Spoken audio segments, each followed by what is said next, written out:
சிரிக்கிறதா என்ன பண்ணுறதுன்னு எனக்கு தெரியல. உண்மையிலே இப்படி தான் இருக்கு அவங்க டீலிங்லாம்.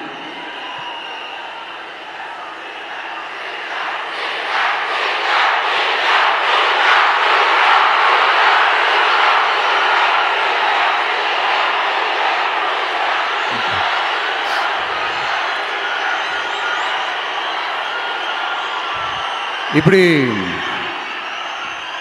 பழி மேலே பழி போட்டு கரூரில் ஆரம்பித்து நம்ம ஜனநாயகன் படம் ரிலீஸ் வரைக்கும். ஆனால் அந்த ரிலீஸ் பிரச்சனையில் நிறைய பேர் குரல் கொடுத்தாங்க. முக்கியமாக நம்மளுடைய முதல்வர் அவர்கள் கூட பூசி மொழிகி பட்டும் படாமல் குரல் கொடுத்தாங்க. But what ever it is, குரல் கொடுத்த அவங்களுக்கும் மற்றவங்க எல்லாருக்கும் இந்த நேரத்தில் என்னுடைய நன்றியை தெரிவிச்சுக்கிறேன்.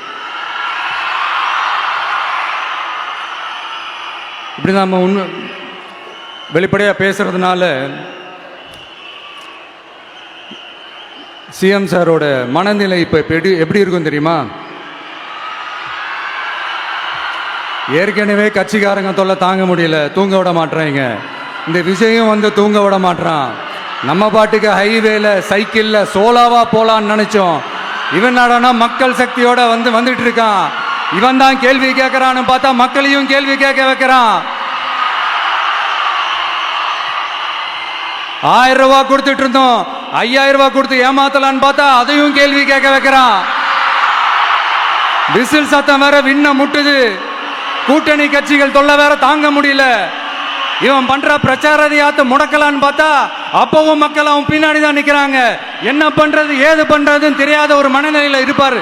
ஆனா சார், நீங்க இந்த விஜயம் முடக்கலாம், ஆனா ஒவ்வொரு வீட்டில் இருக்கிற ஒவ்வொரு விஜயையும் உங்களால முடக்கவே முடியாது.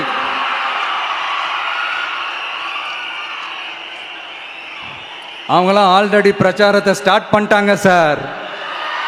வீட்லயே குடும்பமா இறங்குவாங்க பாருங்க பிரச்சாரத்துக்கு. அப்ப உங்களால மட்டும் இல்ல, எந்த